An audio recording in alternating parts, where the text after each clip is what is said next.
Contemporary Indian drama is not purely of Anglophone Indian drama. Rather, there are translated works as well. Four major dramatists of India are Girish Karnad, Mahesh Dattani, Badal Sarkar, and Vijay Tendulkar. Girish Karnad writes in his mother tongue, Kannada, and he translates his plays in English. Dattani writes in English, but Badal Sarkar, he is uh, he belongs to Kolkata, and he writes in Bangla language or Bengali language, and his works have been translated into English. Vijay Tendulkar, he lives in Mumbai, and he belongs to Maharashtra state, and in Maharashtra state there is Marathi language. So his work are in Marathi language that is translated into English. These four are great dramatists of present day India, or you can say post partition Indian theater depends upon these four, and I can add the fifth one who actually had a shorter life. I mean the Hindi dramatist Mohandas. Badal Sarkar, he has died about a decade ago. He is originator of an idea that is called third theater. Third theater and street theater, these are his great contributions. He was impressed by Brecht's idea of public involvement in theater. But his drama was blend of both ideas, I can say, drama of discourse as well as drama of emotions and feelings. He had Marxist approach towards life, so he wrote plays for social change. His plays got much popularity during, you can say, an ethnic movement in India that is called Naxalite movement. अगर आप Indian फिल्में देखते हैं तो उसमें कई दफ़ा आपको नक्सलाइट, नक्सलवादी तहरीक की बारे में फिल्में जो है वो देखने का मौका मिलता है. And he presents anti-establishment stance in his plays. His best play is Evam Indrajit, that is also taken a great example of meta theater. Procession, Boma, Stale News, these are four major plays written by Badal Sarkar. His plays actually have earned a great fame for, you can say, multiple interpretation of these plays.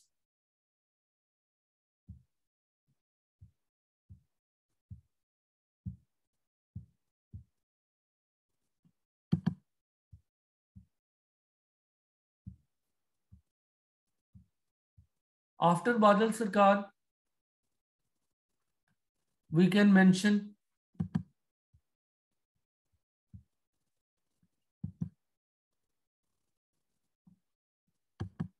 Vijay Tendulkar. Tendulkar was born in 1928. He was born in Pune, but lived in Mumbai, and he died in 2008.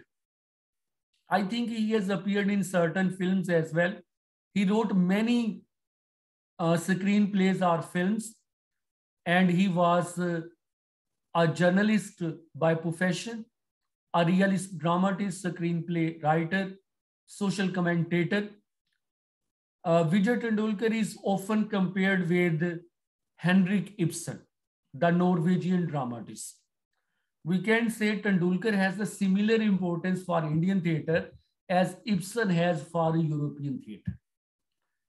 Vijay Tendulkar challenges taboos through his plays, mean the prohibited topics he loves to make subject of his plays. His daughter is Priya Tendulkar. She has translated some of his plays in English, and Girish Karnad has also translated plays of Vijay Tendulkar in English. Very creative genius of India, Tendulkar wrote about 50 plays, and I think he has written more than 10 plays for children. But his real fame lies in those plays which have been translated into English and published by Oxford University Press.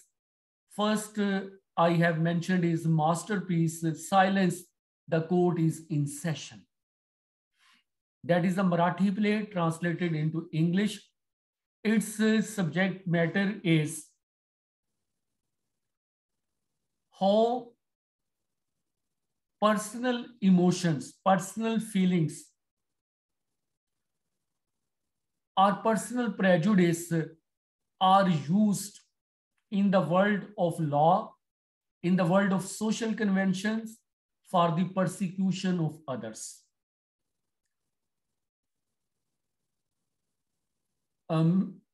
There is a female protagonist of this drama, Bimla. She is a school teacher.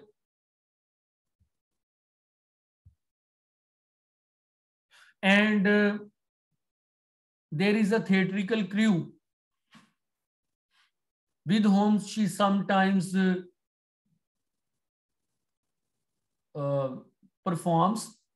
That theatrical company plans to make a rehearsal of the play, and that play, which actually they are performing in the play, that's a trial, or the court is in session.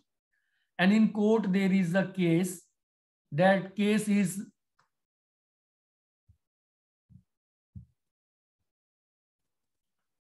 of you can say abortion or killing the baby. But in the play we see that the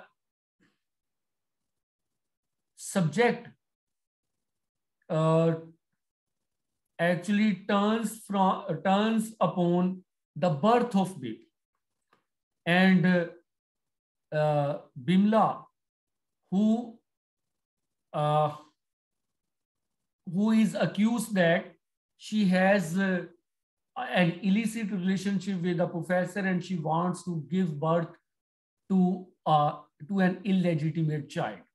So the first accusation upon which the, you can say, proceedings started, in the end it has turned into a quite different case, and even then the whole of the crew, different characters, they are determined to persecute and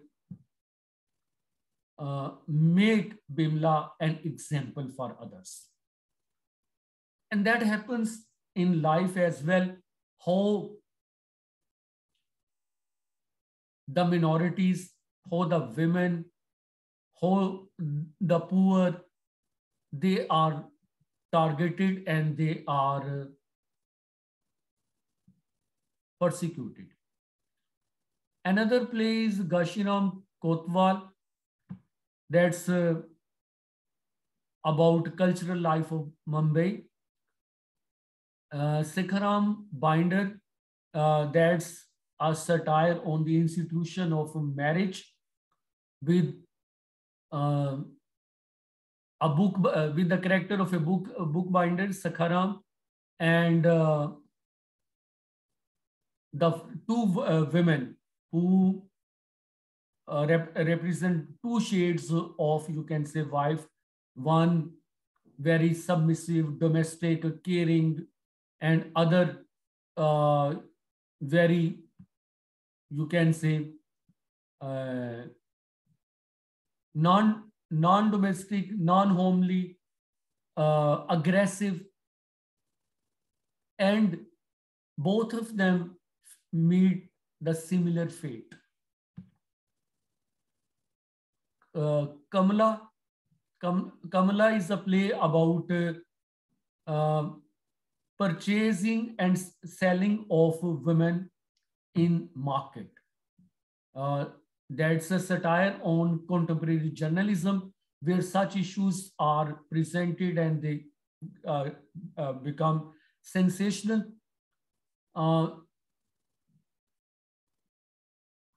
There is also a parallel drawn between the life of a wife and the life of a purchased woman. The Vultures is a satire on family, blood relations, and their lust and greed. Kanyadan, everyone knows Kanyadan is a Hindi word for Jahez, dowry. And that's actually the play about desire of equality in India. Mean the lower caste, Dalit, and the you can see the first superior caste, Burman, they should be made declare. There is a Burman politician in the play who believes in the ideal of equality, especially Gandhiism, and he makes up his mind to marry his daughter with a Dalit intellectual or creative genius. But that man who has a different history, who has a different tradition, and whose ancestors have been victimized or oppressed for centuries, when he marries that girl, he tries to bring her to his own status, and he makes her target of his violence. He becomes abusive, vindictive against the very woman whom he loves at heart. But the reason is she belongs to the caste that was a part of a problem of his family and his ancestors.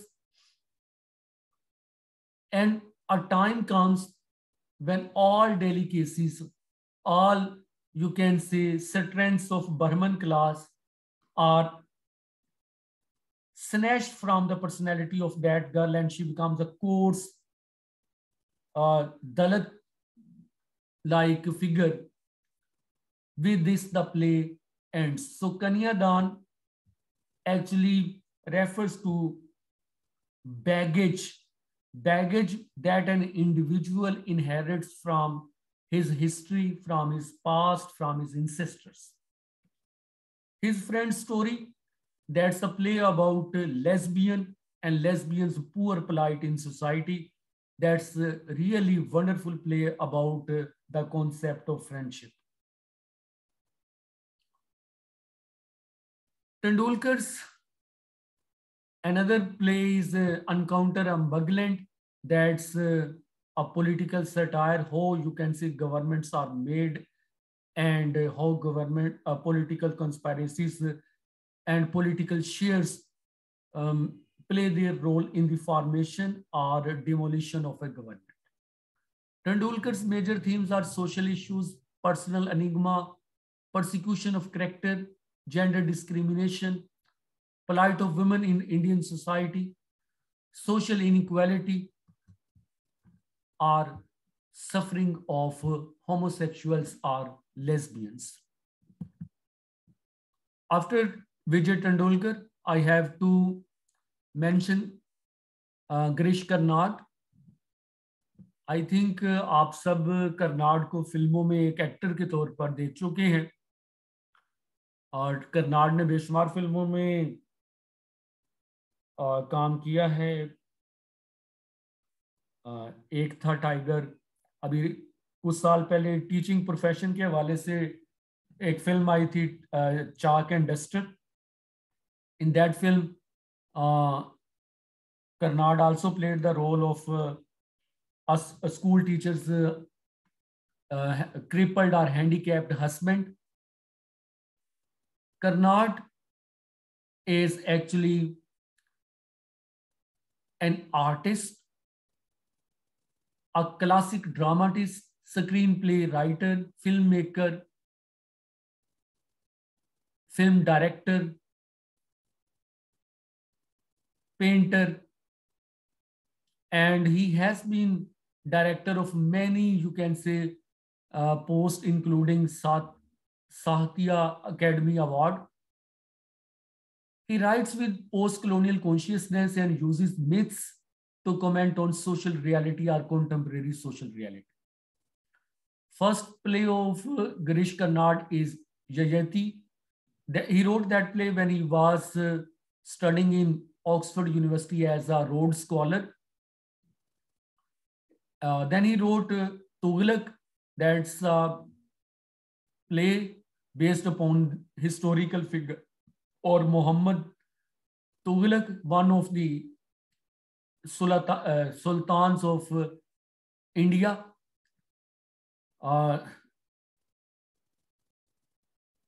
Tughlaq is actually about opportunism of a shrewd king. Hayavadna, that's a consciousness of, or that's the pure example of a post-colonial consciousness. That's a hybrid consciousness. That play shows a conflict between mind and body, or Cartesian conflict. That play is about what we have and what we desire. Mean an ongoing conflict between expectation and possession or reality. Nag Mandala, that's Nag means you can say a cobra or snake. That's a play about